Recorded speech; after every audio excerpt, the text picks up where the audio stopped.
Усім добрий вечір. У прямому етері телеканалу ОТР Прайм. Мене звати Айдер Мождабаєв.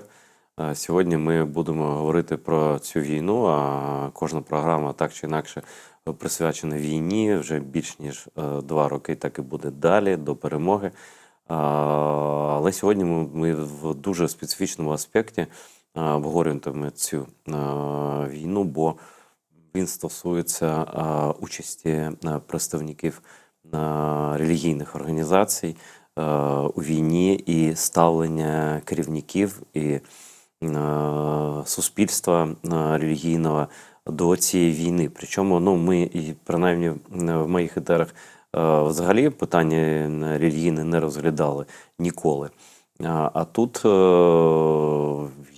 цей етер, в принципі, він народився випадком, тому що я у своєму Ютубі, десь відповідаючи на запитання глядачів, сказав, що я не маю сумнівів, що навіть російські кришнаїти, представники пацифістичної такої релігійної гілки індуїзму, що навіть вони там за російський рейх, за Путіна, за знищення України, за геноцид, як би це дивно не звучало. І ось тоді згодом я познайомився з людиною, яка зараз буде в нашому прямому етері, яка є представником українського товариства свідомості Крішни, тобто український кришнаїт і одночасно капітан Збройних сил України, діючий військовий Михайло Ташков у нас зараз на прямому зв'язку. Пане Михайло, добрий вечір. Доброго вечора. Дуже радий всіх бачити і чути, дуже радий вас бачити, Айдере. Дуже вдячний вам за це запрошення і за таку тему, яка може, на те, що ви наважились таку тему підняти. Чого тут наважуватися? Ми про правду тут, в принципі, не про вигадки всякі, не про пропаганду, тому я, в принципі, просто абсолютно випадково про це подумав, що я просто знав, що всі релігійні організації так званої Росії, вони всі підпорядковані ФСБ. І давно. Тому для мене, в принципі, байдуже, як люди себе називають, яку там релігію вони сповідують офіційно. Якщо там керівництво підпорядковане ФСБ, тут немає жодного вибору, як їм поводитися. Але все ж таки хочеться у вас, як у воїна українського і у свідомого прихильника кришнаїзму. Я перепрошую, якщо я щось не так сказав. Перепрошую, ви тоді уточніть, будь ласка, і скажіть, як це правильно називається. Я з великою повагою ставлюся до всіх релігійних конфесій, включно з вашою. І я абсолютно не був здивований, що представники кришнаїзму українського є в Збройних силах. Я навіть не знав, що їх так багато в Збройних силах, як я потім дізнався. Але я прошу зараз вас познайомити наших глядачів, які, напевно, мало чого знають про кришнаїзм, про кришнаїтів українських, що в першу чергу ви собою уявляєте, а вже потім перейдемо до так званих братів. Добре, тоді я можу сказати, що я в Збройних силах України вже 27 років. Я офіцер бригади штурмової авіації, це 125. І з цією філософією познайомився 16 років тому. То я почав це практикувати, тому що мене тут привабила повага до життя. Повага до життя і повага до інших релігій, яка прям вбудована в саму релігійну систему, її світогляд. Немає такого, що якась там релігія від сатани, і ця повага, вона дуже природня, скажімо так. То за уявленими оцієї книги, це називається, ця книга називається Бхагавад-гіта, це в перекладі з санскриту пісень Бога. Якщо там Господь, він розповідає своєму другові і також воїну Арджуні Царевичу, і дуже потужному воїну, який там міг воювати один проти, кажуть, 10 тисяч. Такий от міцний потужний воїн, кшатрій. То таким чином він йому розповідав обов'язки духовні, як йому воювати, коли з того боку на тебе дивляться родичі, тому що війна була в Махабхараті, яка описана в Бхагавад-гіта, це частина Махабхарати, війна між близькими. І одна з сторін, вона зловживала і зробила злочин, зайняла злочинним шляхом владу, і от Арджуні з його 4 братами, їх було там 5, то їм прийшлося воювати за те, щоб захистити справедливість, захистити дхарму. Так коротко сказати, що така інтересна, нібито пацифічна і нібито не пацифічна релігія, де воїни не просто можуть брати зброю в руки, а повинні, тому що за уявленням, який транслює, і навіть англійський варіант Бхагавад-гіти в мене теж є, я його читаю, за уявленнями, які транслює тут Кришна Арджуні, він йому каже, що суспільство поділено на соціальні страти, і в них в кожну вмонтована, вбудована невідмінна якась якість, яку вони повинні як свій обов'язок в суспільстві виконувати. Тому кшатрій, воїн, він захищає тих, хто слабкіший за нього. Він захищає, він користується силою, відвагою своєю харизмою для захисту всіх інших. І коли почалася ця військова агресія з боку Російської Федерації, то українські віддані, вони поділилися. Кришнаїти українські, вони поділилися на 2 таких лагеря. Одні з яких кажуть, що вони не мають відношення до цієї війни, вони пацифісти, вони кажуть, що, як це правильно сказати, вони в нейтралітеті, нібито в такому. Це не їх війна, це ілюзорний світ, в якому грішники, там ясоїди, вони заробили собі погану карму, і тому почалася війна. А вони до цього відношення не мають, і тому не чіпайте нас. Ми в списку 7 організацій, які мають право на альтернативну невійськову службу, і ми займаємося тим, що молимося, і все. Ось таке відношення. А є інші люди, десь біля 200 кришнаїтів, вони пішли воювати.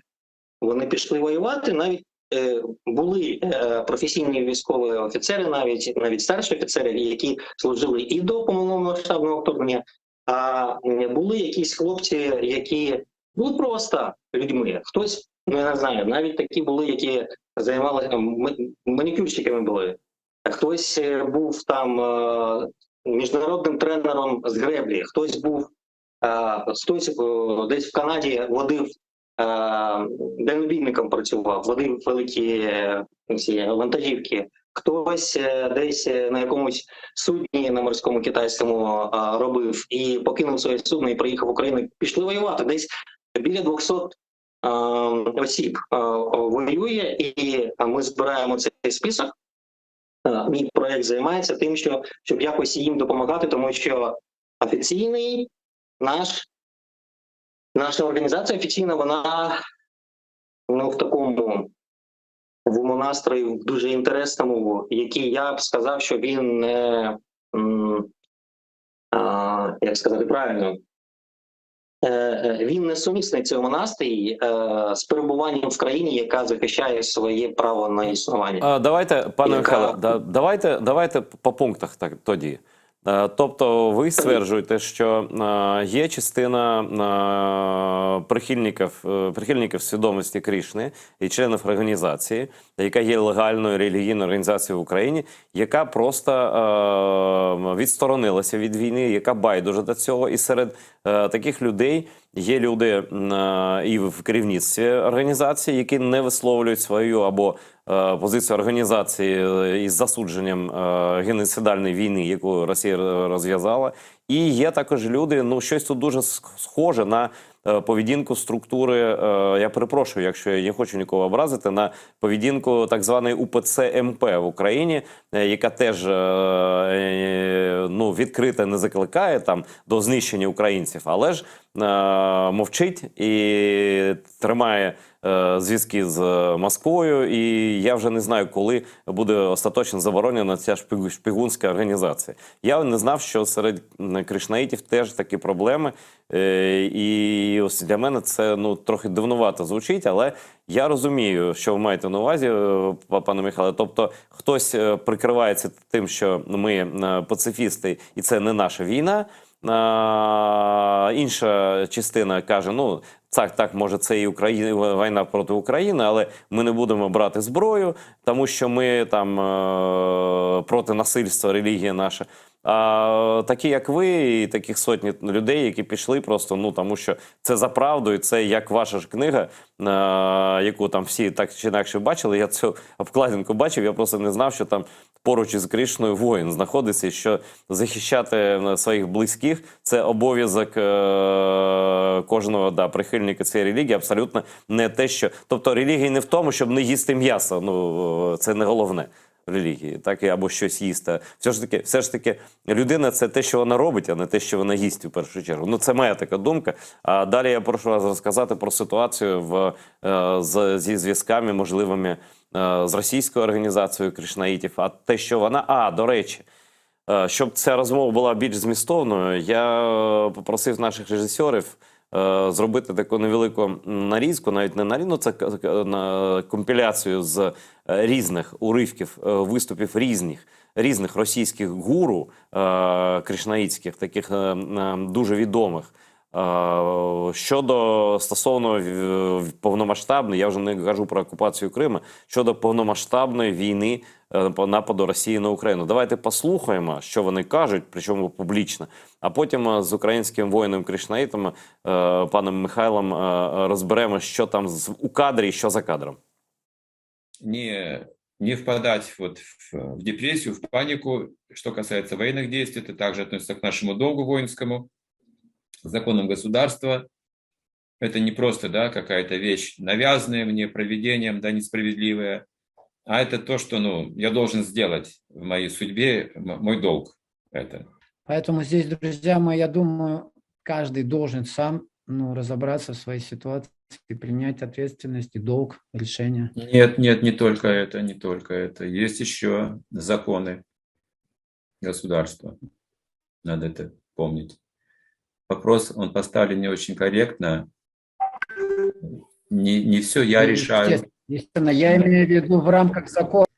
Да, в рамках не все я решаю, понимаете, да. И иногда просто должен, я не спрашиваю, идти мне или не идти куда-то. Я должен это сделать, потому что закон таков, время такое, обстоятельства такие. Я должен выполнить свой долг согласно вот этому закону современному, который существует, и обстоятельствам. Вот. Поэтому тут какой вопрос может быть? Если бы меня спрашивали, пойдешь ты туда или не пойдешь, тогда вопрос был бы уместный. Идти мне или не идти, да, если я это решаю. Но я могу это уже не решать. То есть я подчиняюсь воле провидения, принимаю это как, ну, волю Кришны. Здравствуйте, меня зовут Алена. Вы говорили, что то, что сделал, то тебя и настигнет.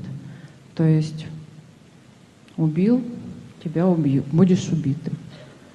Ребята, которые сейчас находятся на СВО, ну, вроде как защищают Родину. Как им быть? Как им быть? Да, что их настигнет. Это долг. Что их ждет? Это долг, это другое. Тот, кто погибает в исполнении долга, он поднимается выше, он очищается от своей кармы. Есть два вида славной смерти, написано в Ведах. Первое, когда человек умирает в исполнении долга, погибает. И второй — в йогическом трансе. Это славная смерть. В остальном нет. То есть герои очищаются. А один бывает такой героический поступок, когда человек совершает, очищает его от всей кармы очень сильно. Буквально, как говорится, древние, когда солдаты, воины боялись, избегали с поля битвы, тогда лидеры говорили, в Пуранах описывается, куда вы бежите, что вы обретете, избегая битвы. Если вы погибаете на поле битвы, вы достигаете высших планет. Если побеждаете, завоевываете царство, что вы теряете? Ни в том, ни в другом случае не теряете. Но что приобретаете, если вы не исполняете свой долг? Вы теряете репутацию, теряете честь и теряете все, спасая жизнь. Поэтому воин, для него честь погибнуть на поле битвы. Идти или не идти? Вот в чем вопрос. У нас есть также определенный долг перед страной, в которой мы живем. И мы должны так или иначе действовать для ее блага. Естественно, что гражданский долг обозначает служение в интересах страны, в которой мы живем, да? Потому что страна обеспечивает нас всем необходимым для жизни, предоставляются определенные возможности, то есть в этом плане у нас есть долг перед страной, который необходимо отдавать. Теперь про войну. Кали-югу война – это естественное состояние бытия. Ну-ка вспомните, когда не было войны на планете. Она всегда. Почему? Потому что люди, это Писание говорят, потому что люди убивают животных, а особенно коров. А корова – священное животное. Не надо винить правителей, не надо винить еще кого-то, что война идет. Если кто-то говорит, что виноват Путин или виноват не там еще кто-то, этот человек в иллюзии находится. Он просто в иллюзии, и все. Что сделать? Первый вопрос, что делать, что делать, что делать? Ничего не делать. Идите и защищайте Родину. Неважно какую, в какой вы стране живете. В какой вы стране живете? В Украине? Идите защищайте Украину. В России? Идите защищайте Россию. В Грузии, Вьетнам, во Вьетнам, Китай, в Китай идите. Неважно, вы не тело, вы душа. Идите и молитесь о Боге, думайте о Боге, коли вас судьба так застала. Но это высокий уровень, наш уровень сейчас не такой, поэтому мы не можем это понять, что за война, что не за война, надо идти, не надо идти. Занимайтесь духовной практикой. Если вас призвали на войну, идите, а если вы не идете, дайте аргументы, объяснение дайте, почему вы не пойдете. Если вас будут наказывать за то, что вы не пойдете, не вините за то, что вас наказывают. Вы родились в этой стране, не просто так, вы не родились где-нибудь на Канарах. По карме мы родились здесь. И на России огромная ответственность лежит на планете. Отсюда духовность начнется. Именно с России начнется духовность, пророчество пишется. Это духовная страна. И она, этот волдырь просто взрывает мировой. Как інструмент, їй приходиться це робити. Це просто жах. От якби я це на власні очі і вуха не бачив, не чув, я б, може, і не повірив. Ну, що так, це так відверто проповідується рашизм вустами релігійних діячів, які формально, нібито неформальні такі, нібито незалежні, пацифістичні, а насправді прості пропагандисти і, в принципі, ФСБшники. Ну, це про Росію, так? А який це вплив має на українську спільноту, на спільноту членів значить, Товариства Свідомості Кришни, пане Михайло? Прямий вплив. Мається прямий вплив, тому що в нас до цього року, до 2024 року, не було жодного українського духовного вчителя, який би давав би ініціації. І навіть не було жодного такого, от як в такому в шафраному одягу була людина, Сагар Асамі, який теж виправдовував агресію Росії, да, який там казав, що треба йти по мобілізації і віддавати обов'язок державі Росії. Навіть таких у нас не було. Тобто половину учнів от українська релігійна громада, Товариство Свідомості Кришни, да, от всі разом, це десь 50 тисяч осіб. Половину з них, майже половину, може бути 40%, це учні російських гуру. І в нас свого гуру не було. Отак от. І західні світового міжнародного товариства свідомості критичної лідери, керівники організації, вони нейтральні, тому що така сама ситуація. В них більшість учнів з Росії. Тобто, якщо порівнювати, якщо вони обирають між 20% своїх учнів з України і 80% учнів з Росії, то вони вибирають більшість, і тому що ці учні ведуть їх соціальні мережі, виконують їм служіння, дають їм пожертви і таке інше, і тому вони не хочуть з ними вступати в якусь там конфліктну ситуацію, виходити з зони комфорту, і виходить, що вони виправдовують, а насправді це повністю співпадає з геополітичною картиною. Вони всі кажуть, що вони поза політикою, але це політика, саме геополітика, тому що Індія з Росією в партнерських відносинах вась-вась, і ти не можеш, перебуваючи, якщо в тебе штаб-квартира в Індії, жодна індійська релігійна громада чи якийсь там рух релігійний, які там більше 500 там деномінацій в індуїзмі, жодна з них не засудила російську військову агресію. Тому що Індія, вона з Росією дружба народів. Таким от чином.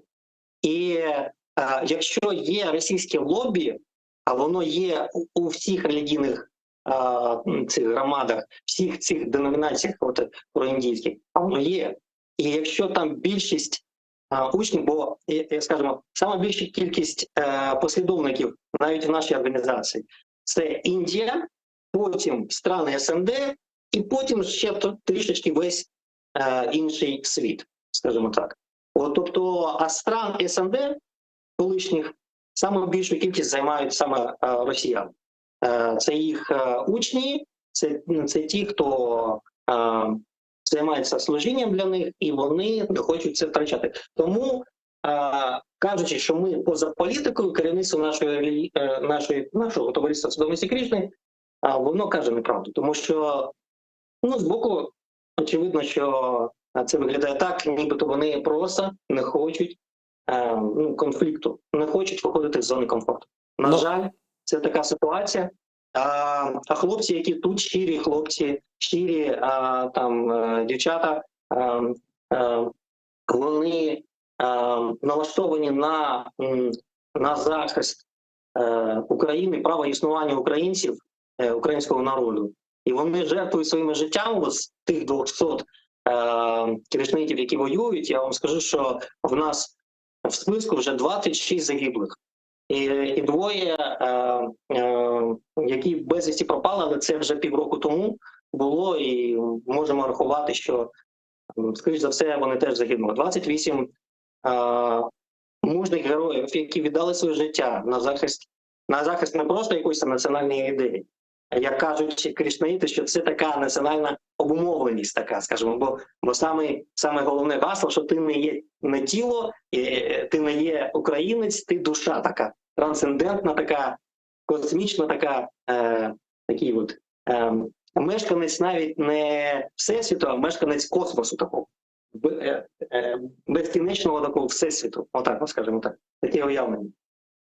Але є інше уявлення про те, яким повинно бути любов до Бога та любов до оточуючих. І тому я і наш проєкт, яким я керую, «Духовна матерія», ми проти такої інтерпретації, космічної інтерпретації наших священних писань, проти такого погляду. Це нечесно. Кожна людина хоче, щоб її право на існування, її свобода були захищені. Це кожен розуміє. Це вбудовано в нашу свідомість. Це кожен розуміє. Тому я вважаю, що ті росіяни, які лідери російського товариства свідомості Кришни, які пішли на співпрацю з путінським режимом, вони просто займаються тим, що вони співпрацюють з російським фашизмом. Ні, ну Вони займаються тим, це, що- пане Михайле, це абсолютно правильно, чесно, і я більше скажу. Судячи з вашої статистики всесвітньої, цих космонавтів, які не бачать зла на землі, їх переважна більшість. В принципі, цих країн третього світу, їх більшість, починаючи з Китаю, який відверто там з Росією, Індія, на жаль, теж не за Україну, скажімо прямо. І така колаборація з тими, кому байдуже, хто не бачить геноциду, не бачить війни, він фактично знищує саму базу релігії. І я не знаю, я не знаю, чи є у вас друзі-прихильники, які мають з вами одну і ту саму думку щодо нападу Росії на Україну, але фактично зараз ми спостерігаємо, я не знаю, руйнування Всесвітньої організації свідомості Крішни, бо якщо вони не бачать війни, не бачать смерті, страждань, не бачать, хто правий, хто винний, я не знаю, що це, чи це гірше, чи це краще за поведінку Папи Римського, який просто відверто вже захищає Росію від ударів там, західною зброєю тощо.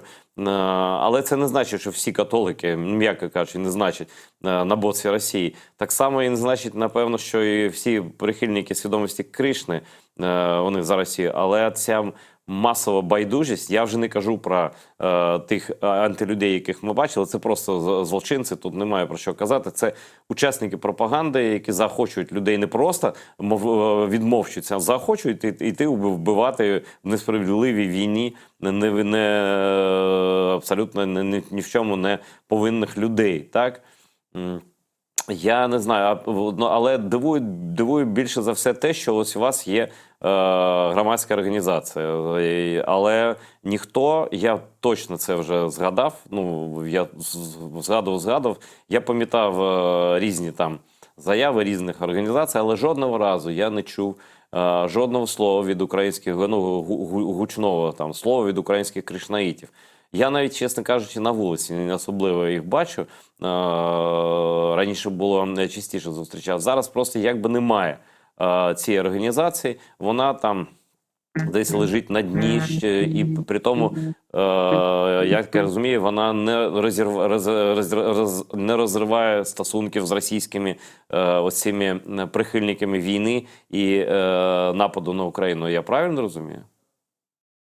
Так, на жаль, так. Я вам хочу сказати, що наприклад, той самий Олександр Хакімов, якого ви показували в сюжеті, 2 перших відео, це він розповідав про те, що треба йти виконувати обов'язок, треба йти по мобілізації, це доля, це воля Кришни і таке інше. Ці слова він сказав після вже початку цієї часткової мобілізації в Росії.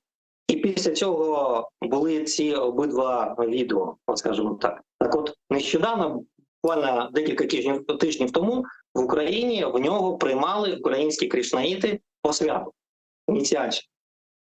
Тобто, от така ситуація. І хтось воює, хтось віддає життя, хтось каже, а мені, моє таке релігійне спасіння важливіше, моя зона комфорту. Ви неправильно інтерпретуєте його слова. Він там мав на увазі ще щось інше. Хоча глядачі самі бачили, і ви, Айдер, бачили, що він каже, що там інтерпретувати, я не знаю, якщо чесно. То як можуть, і вони всі їздять, наприклад, українські кришнаїти, половина з них, яка виїхала за межі України після початку повномасштабного вторгнення, вони там в Індії, з ними спілкуються, вони з ними в обнімку, вони з ними як в засос, і ці російські кришнаїти, лідери, проповідники, з яких 99,9% це люди, які підтримують путінський режим. Якщо зі звичайних російських кришнаїтів там є якась там десь 30%, які не підтримують.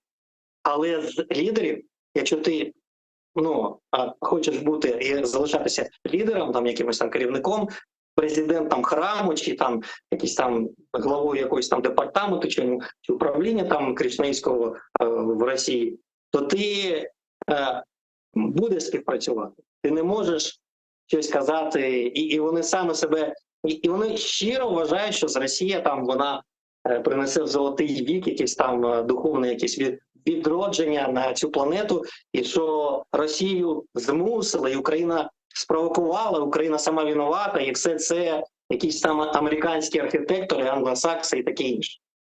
Ось, на жаль, так. А українські, оця от половина, яка така, як страву засунула свою голову в пісок, вони там в Індії, з ними вась-вась, все в них прекрасно. І от в такому космічному настрої є якась частина кришнитів, які і тут прямо в Україні зараз перебувають. І вони кажуть проміж один одного, що а яка різниця, під якою ганчіркою співати мантру? А яка різниця, кому платити податки? Тому що цей світ ілюзія, я сиджу тут, чекаю, коли мене по милісті мого духовного вчителя, мабуть, з Росії, я буду депортований в духовний світ, телепортуюся туди. Тільки по милості, не по якостях, не по тому, що я маю якісь такі, насправді, духовні здатності, якісь там, я насправді проникся любов'ю до всіх. Ні, а просто от по милості. Він мене спасе.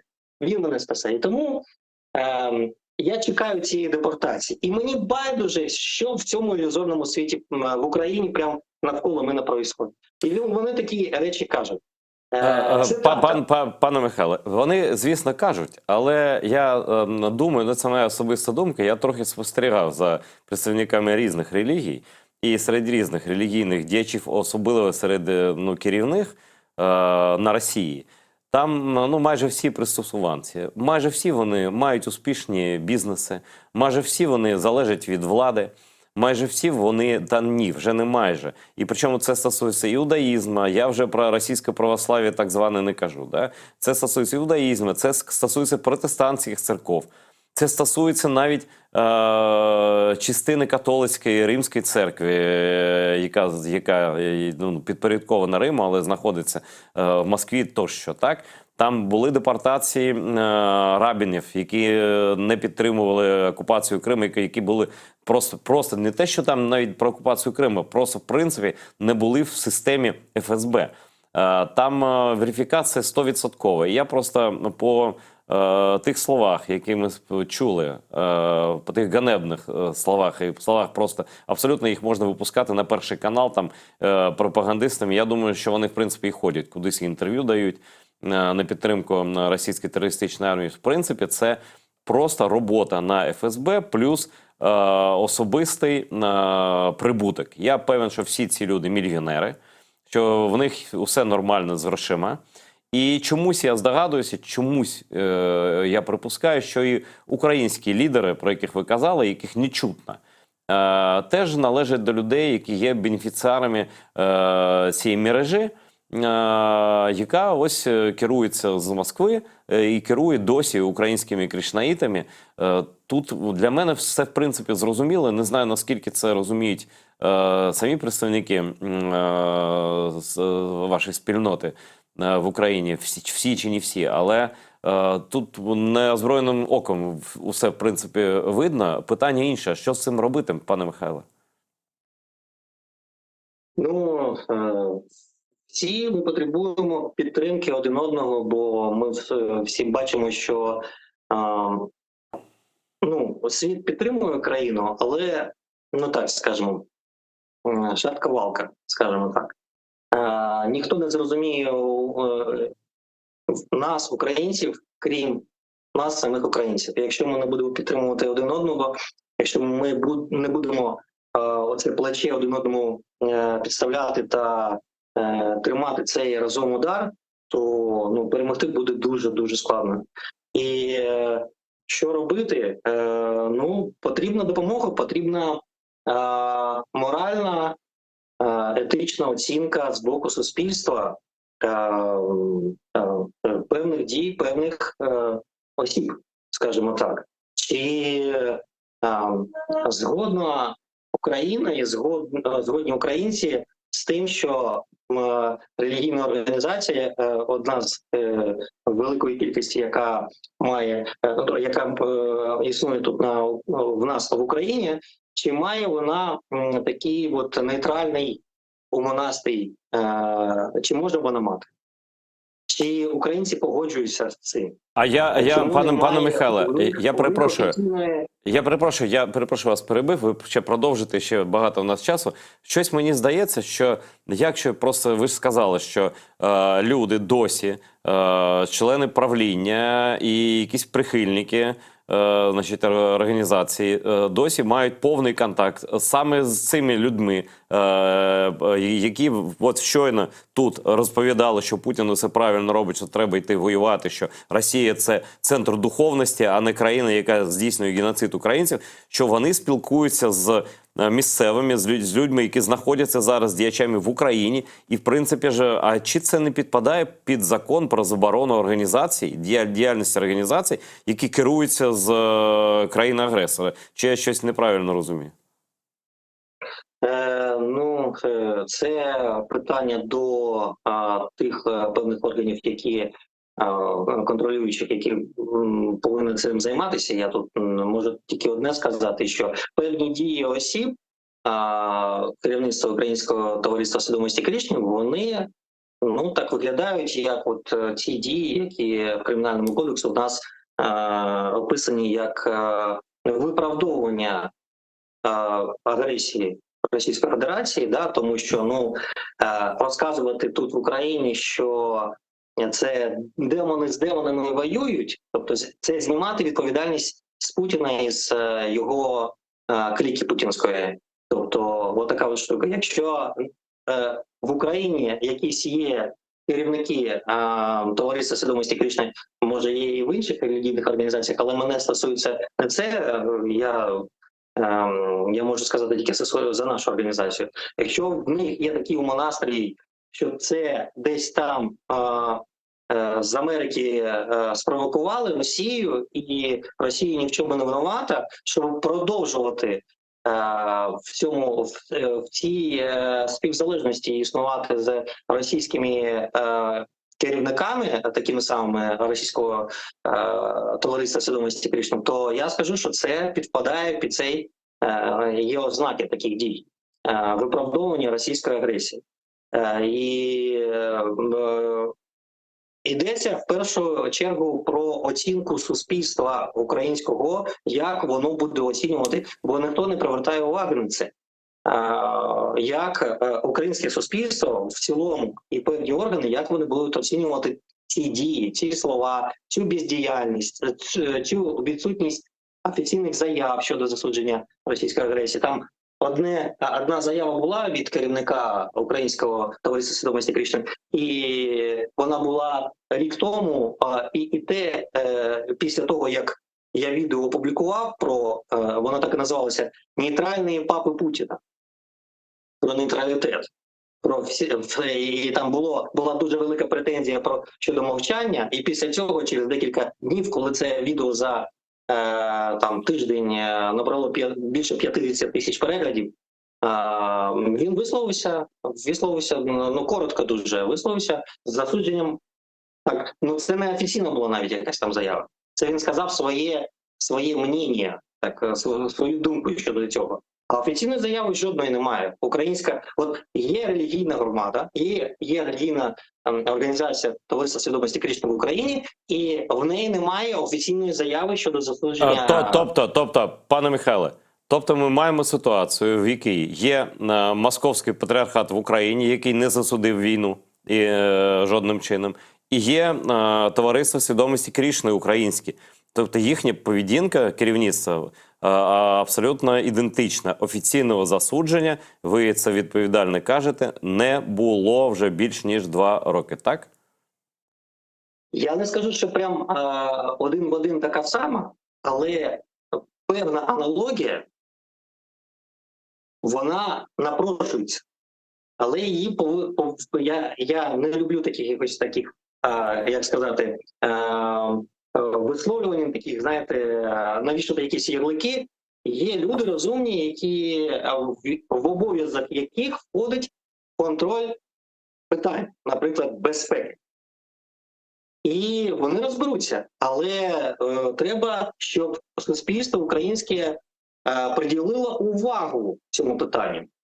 От ті представники керівництва міжнародного, вже не російського, міжнародного товариства свідомості Кришни, які приїжджають щорічно сюди в Україну, а хтось в них питав, а де ваша офіційна якась там позиція щодо засудження російської агресії? Вони перетинають кордон, приїжджають, ніхто в них нічого не питає.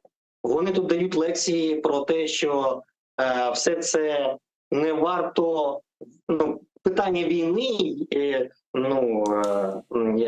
концентрація на них та і спроба щось вирішити, не варто, це цитата, не варто витраченої ментальної енергії. Що в них немає смаку для обговорення етого, що життя занадто коротке для того, щоб витрачати його на ето. Вони навіть це війною не називають.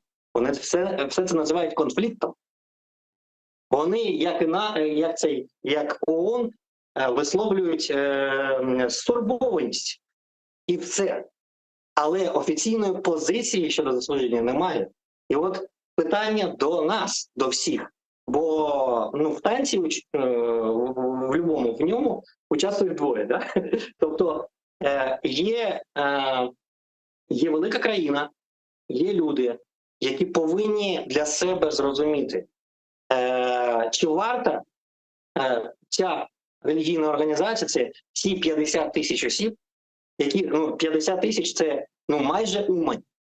Чи варта вона уваги, щоб тут зробити все, я не знаю, як тут приділити ментальну енергію, яку не хочуть самі керівники цієї організації приділяти, і якось спитати керівництво українського вже, Товариства Свідомості Кришни, якщо ми на той великий не можемо вплинути, то тут у своїх спитати, а чому так? А ви ведете списки, хто у вас воює? Яка у вас є програма підтримки тих, хто воює, тих, хто в ЗСУ і в Силах оборони України? А чи ви ведете списки, хто загинув? А чи ви проводите якісь церемонії по загиблих? Ні. Ні. Відповідь – ні. Одразу кажу. Тому я ж кажу, якщо українці почнуть питати, то якщо один в танці змінює свій танець, то буде вимушена змінитися і позиція керівництва Українського товариства свідомості Кришни. І треба питати, якщо вельмишановні американські, британські, індійські гуру приїжджають в Україну, і ніхто в них не питає, яка у вас позиція щодо військової агресії? Напишіть письмово, що ви засуджуєте. І подивитися, що буде. Чому ми не питаємо? Дуже слушна пропозиція. Я думаю, що нашу програму побачать люди у формі, які відповідають за безпеку України. Дуже дивно, по-перше, що вони, в принципі, так легко перетинають кордон, користуючись просто статусом релігійної організації, так і нібито організація пацифістська, хоча чомусь вона не засуджує війну. Це дуже дивно. Пацифістська організація не засуджує війну і називає війну конфліктом. Щось тут, здається, щось інше є. І їхню позицію дійсно, я думаю, що у будь-кого, хто перетинає кордон, зараз питають його ставлення до того, що відбувається, до війни. А можливо, в релігійних діячів, і тим більше там в кришнаїтів, ніхто і не питає. Думають, вони такі, мирні люди, від них немає шкоди. Але те, що ви зараз розповідали, пане Михайло, це пряма шкода. Це люди, які фактично займаються пропагандою проти Збройних сил України. І я знаю, що російські пропагандисти, ми цей сюжет не будемо показувати, але розкажіть, будь ласка, про нещодавній якийсь конфлікт, який російська пропаганда використала проти України за участі саме проповідників кришнаїзму, які, здається, нас з-за кордону приїхали, чи тут зібрали вони своїх прихильників. Що це було взагалі? Було. Ну, я що кажу, немає оцінки, тобто ніхто діячам та керівникам Українського товариства свідомості Кришни не задавав питання, я так бачу. Якщо ніхто не задавав питання, тому, наприклад, 2 роки, 3 місяці немає якоїсь там чіткої позиції щодо визначення себе у відношенні, хто агресор в цій війні, і як українські віддані Кришни залучаються до підтримки цієї справедливості, захисту цієї справедливості і існування України, то не треба потім дивуватися, що вони організовують фестиваль на Закарпатті. Організували фестиваль. Вони ж, ніхто не питав, вони думають, що все нормально. Хоча заздалегідь було зрозуміло, якщо ви організовуєте фестиваль, збираєте декілька тисяч осіб, то в країні йде війна. Росія стирає там такі міста, як Харків, просто з лиця землі. Щоденно щось туди прилітає, там гинуть люди. І не тільки в Харкові. Гинуть люди. І ви їдете, організовуєте фестиваль, який ви називаєте молитовний ретрит, але там співають та танцюють. І дуже, так, скажімо так, знаєте, не мінорно і не тихо. І ніхто там не сидить під час співання мантри і не в'яже маскувальні сітки. І здивовуватись потім, що якщо у вас 2 роки, 3 місяці немає офіційної заяви щодо засудження російської агресії, якщо ви не знаєте, яка у вас кількість загиблих, якщо ви не знаєте, як ви підтримуєте своїх захисників в Збройних силах України, якщо у вас навіть списку немає, тоді їхати і організовувати таке весілля, це було заздалегідь варіант дуже програшний. І це нібито зробити таку провокацію. І, на жаль, представники ТЦК, серед яких є різні теж люди, є люди, які в ТЦК це військові, які отримали поранення, і вони просто більше нічого не можуть, їх перемістили на ці посади, і вони займаються тим, що оновлюють ці дані там щодо військового обліку, але серед ТЦК теж є різні люди. І теж в яких совок в голові і якесь там середньовіччя. І вони приїхали, я так розумію, це ж українці в Мукачеві, там на Закарпатті, викликали ТЦК. Це ж вони не самі здогадалися приїхати туди. На 12 машинах там більше 100 осіб. Це їх викликали місцеві українці. Знаєте, пане Михайло, ви ж сам сказали, що це було доволі весело і гучно. Я б, може, теж викликав, як би я поруч був, якщо чесно. Так. Отак хтось з місцевих викликав. Приїхали, і оцей конфлікт, який там ТЦКшники когось там закрутили і намагалися відправити, як це в них буває дуже часто, забирають телефон там і все, забирають людину і такі зловживання своїм службовим становищем. І кришнаїти теж попрацювали на цю картинку, яку зараз дуже з великим щастям використовує російська пропаганда. І навіть подаляка цей покидьок цю новину, цю світлину використав і не тільки ви. По російських мережах пронеслося, що українські кришнаїти, вони виступили проти цього злочинного режиму, проти фашизму, київського фашизму в Україні за захист прав та свобод громадян. Таким чином це подається. Хоча ми знаємо, що росіяни до прав громадян не мають жодного відношення. Немає ніяких прав в Росії, тому це просто лицемірство вищої проби. То я кажу, що робити такий фестиваль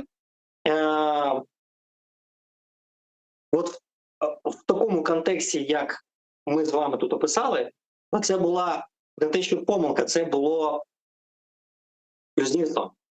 Абсолютно Да. з вами погоджуюся. Це приблизно, ну, якщо враховувати риторику, про яку йдеться, і ще послухати, що там вони говорили під час проповідей там і виступів. Я думаю, там ще багато цікавого було.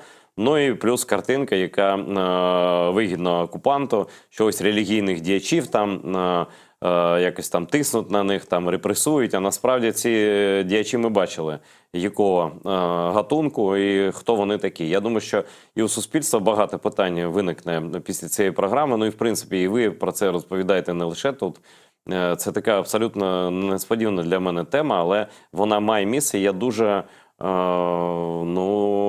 розлючений тим, що відбувається, коли так спокійно можна фактично працювати на російську пропаганду. Це, в принципі, це чим відрізняється від шарія, які знецінює там Україну і війну, чим це відрізняється від вже згаданого московського патріархату? Та фактично нічим. Просто це не привертає так багато уваги. Ну, тому що кришнаїтів не так багато, хоча насправді й немало. І тут у мене таке питання до вас. У вас організація, вона теж складається, громадська організація з членів товариства свідомості Кришни українського. Ви, на відміну від керівництва офіційного, так скажемо, яке в законі, ви допомагаєте неформально людям, які воюють. Я не знаю, чи не почуваєтеся ви кинутими просто такими, як ви, членами вашої організації, вашої релігійної спільноти, що вас меншість і що це ви там вважаєтеся людьми, які не виконують канонів, і, в принципі, вас можуть і проклясти. Наприклад, зібратися і сказати, ось він вдягнув однострій і став убивцею там. Він не за мир, там, а за виживання України, але нам потрібен мир, а виживання України – це не наше питання. Не боїтеся ви, що цим все це закінчиться, вся ваша боротьба? Ні, я нічого в цьому плані не боюся, тому що, а що вони можуть? У мене немає проблем з відносинами з українцями. Тому я вас тут на ефірі щиро і відверто кажу всі ці речі. Тому що це така епоха. Вони там, десь деякі керівники, деякі особи на деяких посадах в релігійній організації у нас, вони з радянських часів вони там застряли, вони народилися та жили в часи, коли інформацію в стенгазетах, знаєте, публікували. У нас є і в Збройних силах України досі цей атавізм. Може зараз там цим не займаюся, але раніше до вторгнення було, коли там потрібно було бойовий аркуш цей робити. Це стенгазета така, навіть в караулі, і його від руки рисували. І коли ти живеш в такому якомусь бумерському, совковому уявленні, в такому монастирі, то ти не розумієш, що зараз зовсім інший світ, зовсім інша технологія, зовсім інші виклики і запити. Актуально, зовсім інше. То, що ти кажеш десь там, на вушко шепчеш, що немає значення, під якою ганчіркою співати мантру, ти думаєш, що потім ти прийдеш в свій храм і будеш на камеру казати інші речі, і ніхто не взнає. Але я кажу, що через 5 хвилин, а може і раніше, я вже про це знаю. Бо є люди, коли вони чують від тебе, вони самі потім цю інформацію доносять. І зараз дуже великий запит на щирість, на реальне лідерство у всіх аспектах, і в політичному, і в економічному, і в релігійному аспекті, і в духовному аспекті. Тому чого боятися? Боятися, відчуття покинутості воно було дуже тяжко, але ми, принаймні наш проєкт, ми вже це пережили. Ми вже дорослі хлопчики та дівчатка. Ми створюємо цю нову реальність. Наш храм, він не в кам'яної будівлі жодної знаходиться, він в мережі знаходиться. Отак скажемо. Це наш храм. Ці горизонтальні зв'язки, а не вертикальні, які поєднують нас, вертикальні такі авторитарні зв'язки, які самі, як в російській авторитарній і тоталітарній системі. Ні, горизонтальні, повага, самодостатність, здатність самостійно мислити на принципах, викладених в наших писаннях. Але самостійно. Я дуже ретельно слухав лекції і свого духовного вчителя, який єдиний, хто засудив в публічному просторі російську військову агресію. Я дуже ретельно і дуже уважно слухав лекції і там читав книги того, хто написав ту книгу. Це наш засновник нашої організації релігійної, там Міжнародного товариства свідомості Крішни, Шріла Прабхупада. От я цим проникся, і інші наші члени духовної матерії проєкту, вони теж цим прониклися, і вони самостійно мислять і роблять вже новий запит на нове лідерство, реальне, не просто якісь там, знаєте, як це сказати, є такі весільні генерали, які знають, може там, якщо порівнювати з правилами дорожнього руху, там є теорія знання правил дорожнього руху, а є практичний екзамен з водіння автомобілю. Так от, не просто знають духовні правила дорожнього руху, але можуть і сісти, і показати, як їхати, і навчити ще інших. От ми створимо таке нове, і ми вважаємо, що воно піде з України все це. Тому що в інших людей, і навіть в інших кришнаїтів у всьому світі немає такого досвіду прожитого, досвіду війни, досвіду іспиту такими тяжкими випробуваннями, досвіду, коли здуває всі ці теплічні якісь там уявлення про реальність і про лідерство, і про дружбу, і про товариство, і про віру. Все переоцінюється. І йде повірка така, знаєте, як от любий там лічильник там на повірку здаєте. От зараз повірка йде, і ми бачимо, який лічильник духовний вре, в який бік він, так сказати. Да? От. Тому нічого не буде, крім того, що я їм казав цим керівникам, що ви дограєтесь, я їм казав, що так не буде. Ми не будемо сидіти і дивитися, і українське суспільство не буде сидіти і дивитися, як хтось займається лицемірством якимось.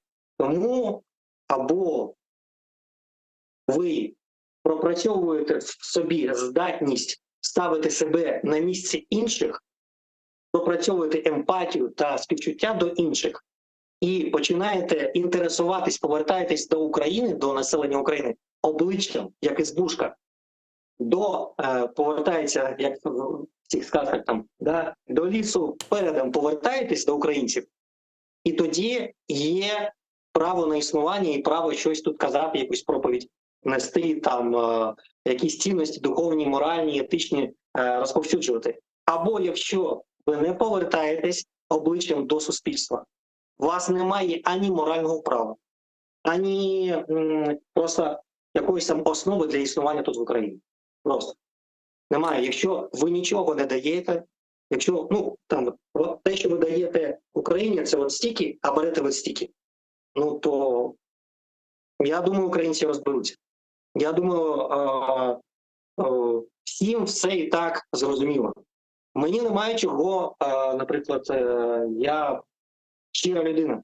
Я кажу те, що я думаю. Немає такого, що я кажу вам одне, а потім вийду тут за двері і скажу іншим інше. Ні.